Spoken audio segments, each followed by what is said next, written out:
Hello again, Commodore Nation. Alongside Joey Dwyer, I'm Billy Derrick, and we're back with another last-minute thoughts ahead of Vanderbilt and Ball State.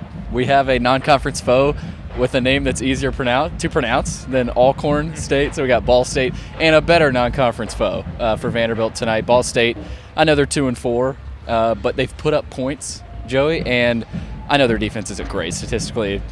The stats are what they are for Ball State's defense. So, but I'm interested to see what kind of resistance do they offer. You know, this isn't going to be Alcorn State.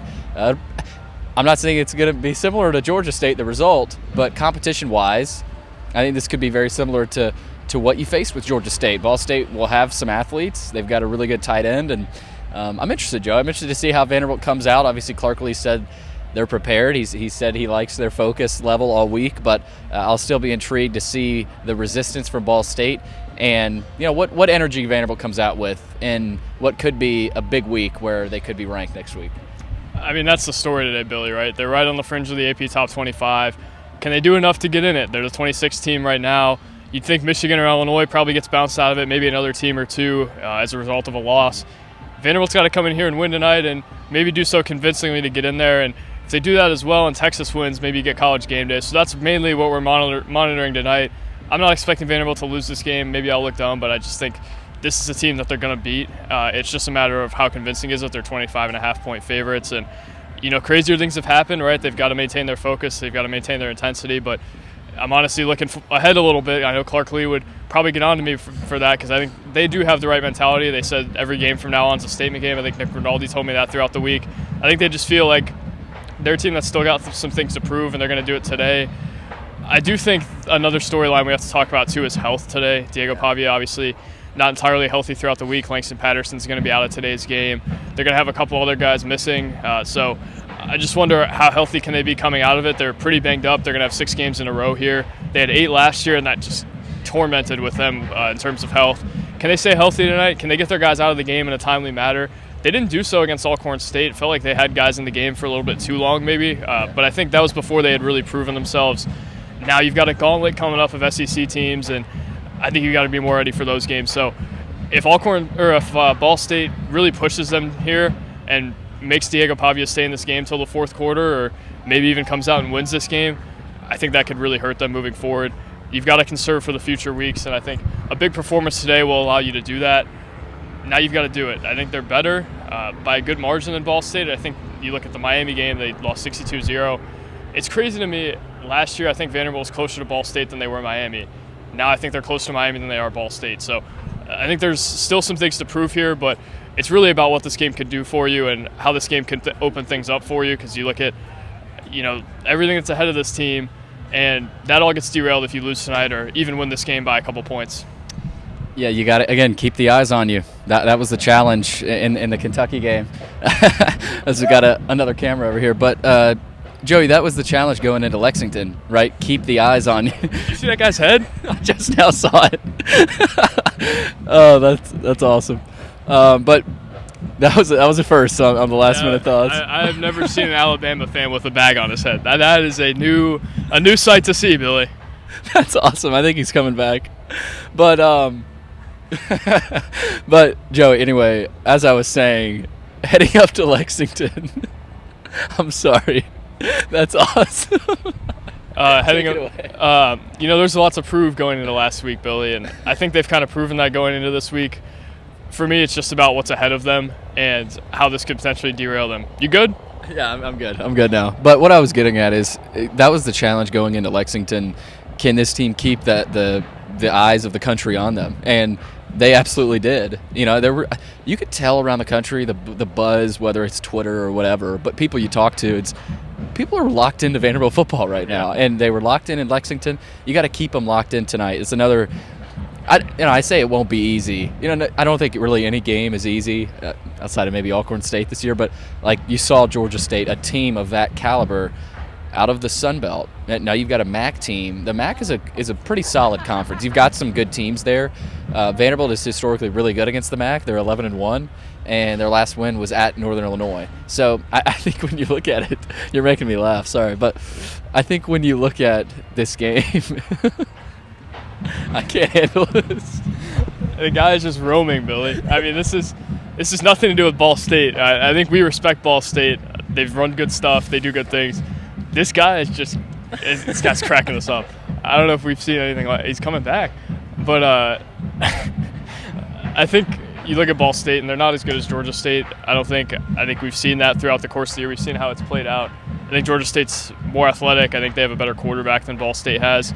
So I think Vanderbilt should win this game, and even if they kind of sleepwalk through part of it, they should be able to get through it. But my question with this is, like, you're still in the eyes of the nation when you played Kentucky last week. Everybody was trying to see is Vanderbilt a fluke, things along those lines. That was a game. The only way you get noticed tonight is if you lose. Right. If you win, it's okay, whatever. If you win 70-0, nobody notices, right? So how do you come out when you know the eyes of the nation are on you? Are you internally motivated? That's what I'm kind of looking at tonight too. Yeah, and I think they're going to have to bring a little bit of their own juice. I'll be interested to see what the crowd looks like tonight. I mean, it should be a packed house with black and gold. Now, will it be on the Ball State side? I think I'll be really interested to see that.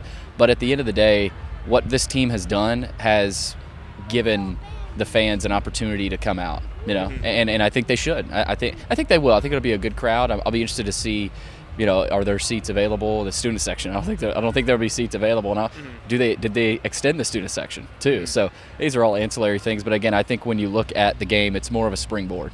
Like right. this is a game for Vanderbilt where you can kickstart another successful week where you're 5-2. You're heading into college game day. And a potential college game day with Texas coming back into town. So you just got to take care of business, Joey.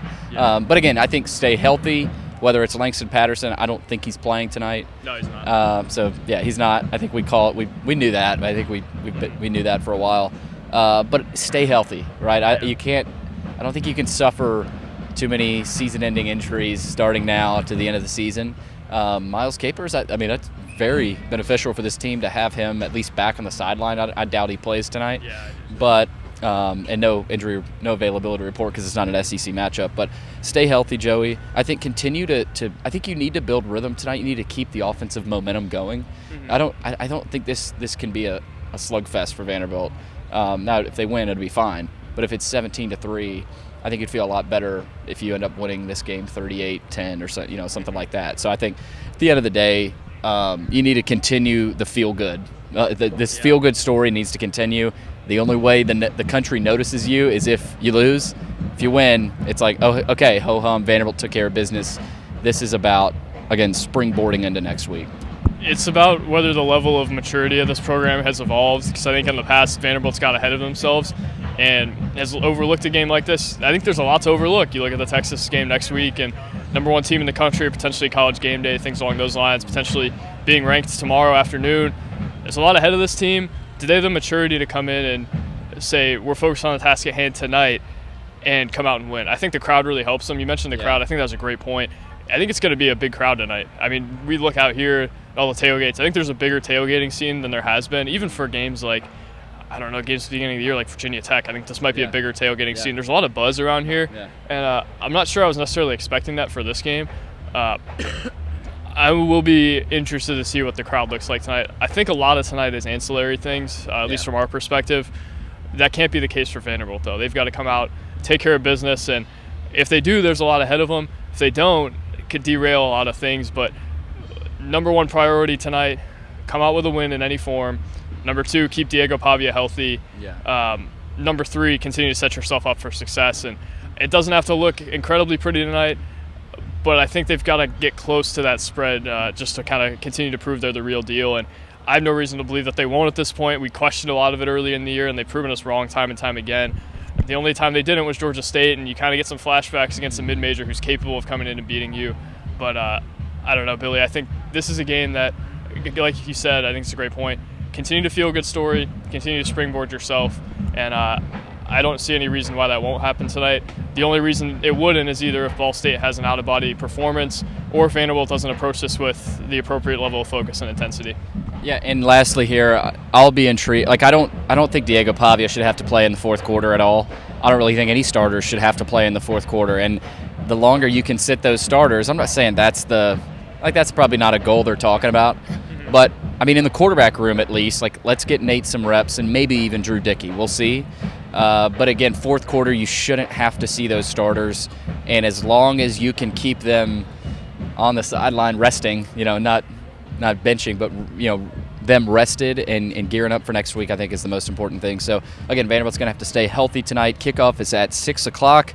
Vanderbilt and Ball State. That's Joey Dwyer. I'm Billy Derrick. Stay tuned for our coverage tonight, and we'll have quick post-game thoughts, probably about 20 minutes or so, and we'll have our report cards out as well. But thanks for joining us for another Vandy Sports podcast.